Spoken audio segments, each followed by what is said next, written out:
Kia ora koutou, welcome to Human Design through a Māori lens with myself, Jay Varupana. So let's jump into the 5 different types, and we're going to talk about them in a way that we can relate to. So I'm going to bring in familiar archetypes that we are familiar with within our whānau, within our community, within our hapu and iwi. So human design is the science of differentiation. It helps us to understand how our energy is designed to move in the world, to operate, to communicate, and how we're received by others.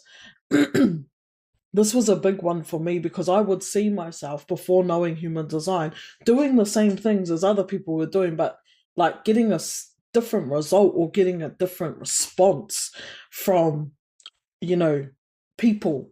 And I honestly, I couldn't understand why it was happening.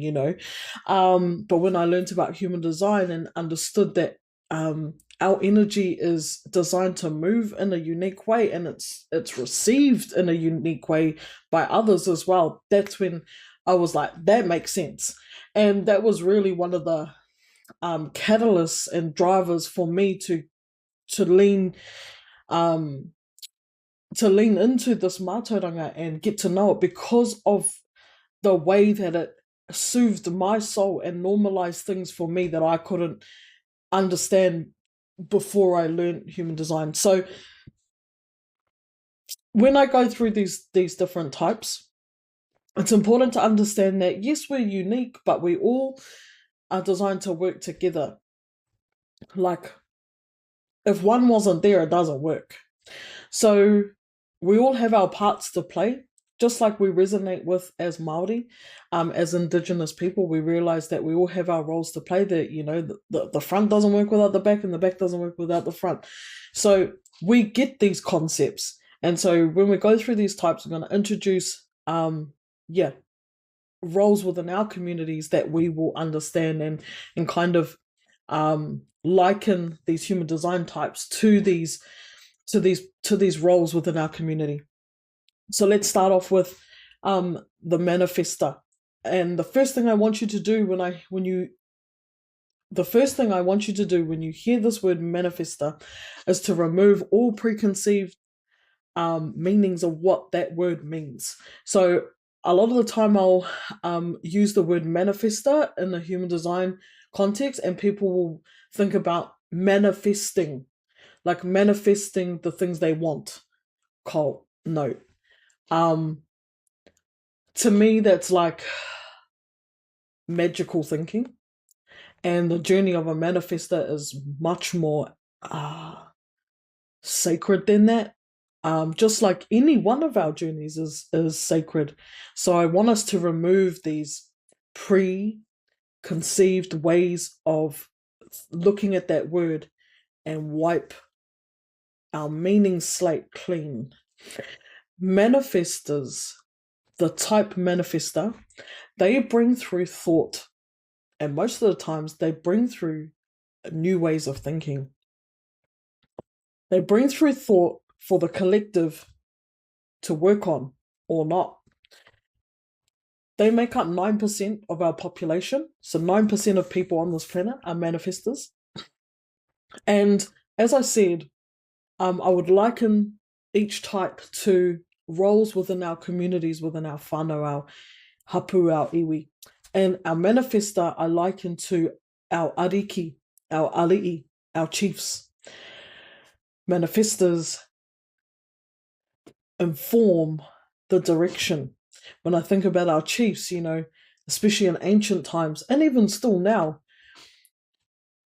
they received the vision, they received the direction that they believe is best for people to go in, and they communicate that out. And then the people make it happen, through the actions that the people take. So the reason why I said to drop those preconceived notions is because you can see that if we look at our ariki, the visions might be big, but it takes work to get there. It takes work and a special connection with the people to be able to make it happen. So it's not just magical manifestation that we're talking about. So one of the issues manifestors can run into, which is talked about, um, is that manifestors tend to bring through that thought, but then see it through to completion. So they go ahead, they like bring through the thought and they carry on to like be a part of the creation and then like work on it, keep working on it and try and see it through to completion, when really it's more about delegation and letting that creation be handled by others. So our manifestor brothers and sisters can get into some, you know, internal trouble within themselves because it's that not knowing when to let it go and be handled by those that are designed to carry on with the mahi. Which brings us to our generators. So our generators make up 70% of the population, and there are actually two types. So we've got our many gens, manifesting generators, and our pure generators. So they are the same species because they have sacral energy inside their body. That's what makes them a generator. However, they are slightly different, and the way that I like to differentiate the two is if you've heard of the fable, The Tortoise and the Hare. You know, the tortoise and the hare start off at this race, and then the hare runs off fast in front of the tortoise and thinks that he's all that, and so has a rest on the side.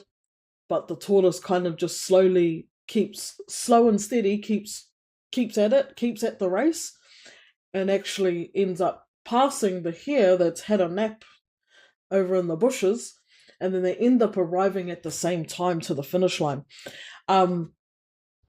That's how you can see the manifesting generator and the generator. They're both here to work. The mani-gen is kind of hard and fast and got lots of things going on. The generator is more slow and steady and kind of more focused when they're doing stuff. So they don't have, they're focused on maybe one or two things. So just different ahua, and likening it to, roles that we are familiar with in our community, in our iwi, in our hapu, and in our Māori way of thinking. I liken them to our carvers, our creators, our sustainers. The people who do the mahi, who sustain the people around them.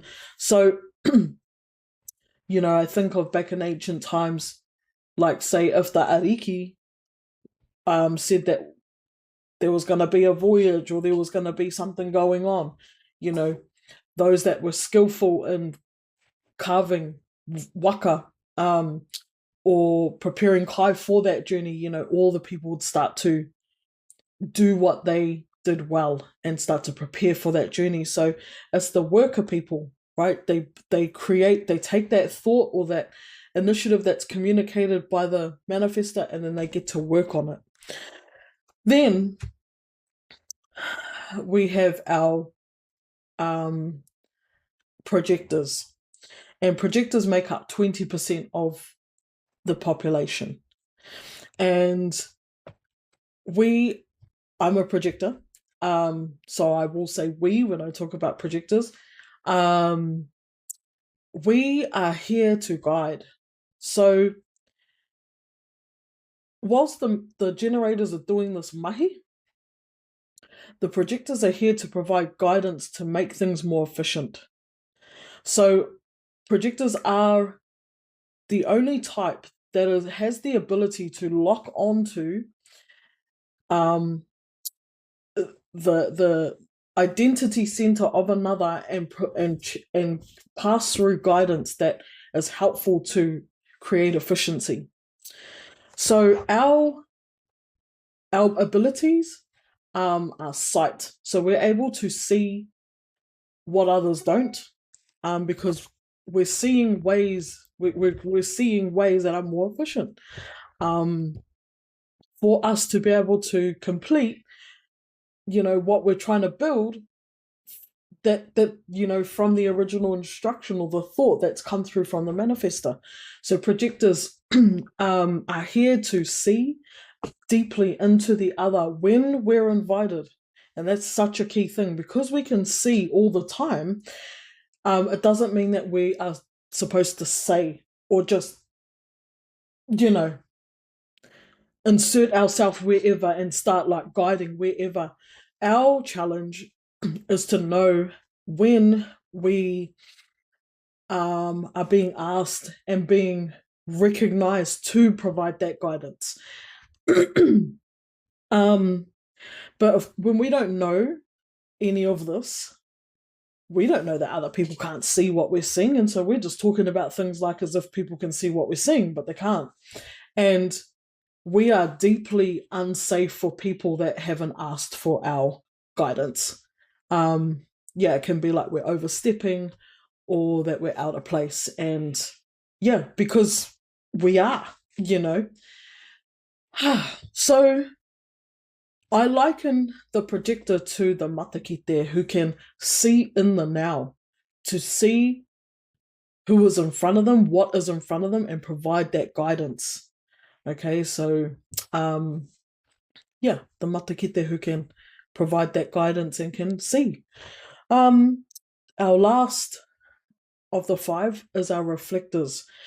And our reflectors, they are here to they are living and they are sampling, they are tasting, they are watching, they are observing the environment around them, and they are seeing, they are judging, assessing how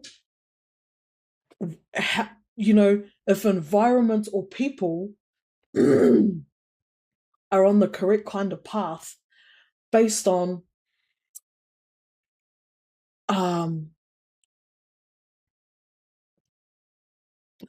bigger things. Let's just say that. I liken them to our tūnga, who have the ability to see way back into the seeds of creation and way forward into where we're going and why those seeds were planted in the first place. They have this huge view.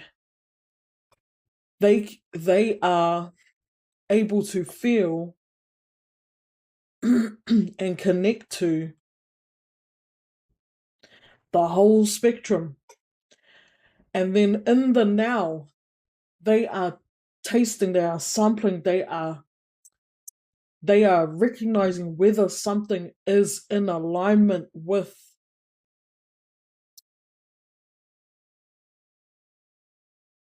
all of that.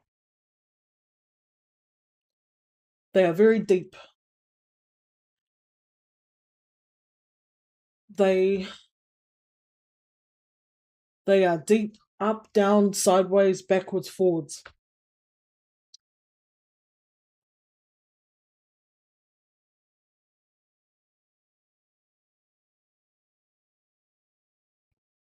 They literally hang out in te kore.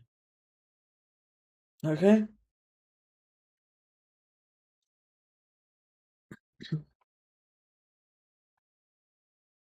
They make up 1% of the population, so they're very rare. I happen to know 2 of them in my life. They are deep, and what they have to say is worth listening to. Yeah? Worth listening to. So, those are our 5 types. We're all here to work together as a whānau. And one of the closing things that I will say is that when deciding to re-indigenize this mātauranga and to bring it in a way that is digestible and understandable to our people, it first started off with this. Back in the day, when we lived with our iwi, when we all lived on our whenua and with our whānau, with our in our hapu, with our people, the old people would, when a baby was born, when a child was born and started to grow up, the traits of that child would have been recognized and nurtured. Not would have, were recognized and nurtured. There were systems to help a child develop the natural skills that were recognized. And we don't have that these days. We don't have a system for that. We do not live on our whenua. Most of us don't live on our whenua. We're living in different countries and different places around the world. Um, so we don't have it like we used to have it. And I feel that this mātauranga and just what I've seen light up in others when it's been shared with them, it feels like the warm touch of, that level of validation and, the peace that you can feel within yourself when you start to learn some of the stuff about yourself. It feels like that loving, supportive hug from an old one. So, in a sense, this mātauranga is being shared so we can go back to old ways, old ways where from a young age, or maybe not so young anymore, but from a young age, from now, adults can learn this mātauranga and use it with their tamariki, with their children, because even though this knowledge was brought through in Te Ao Pākehā,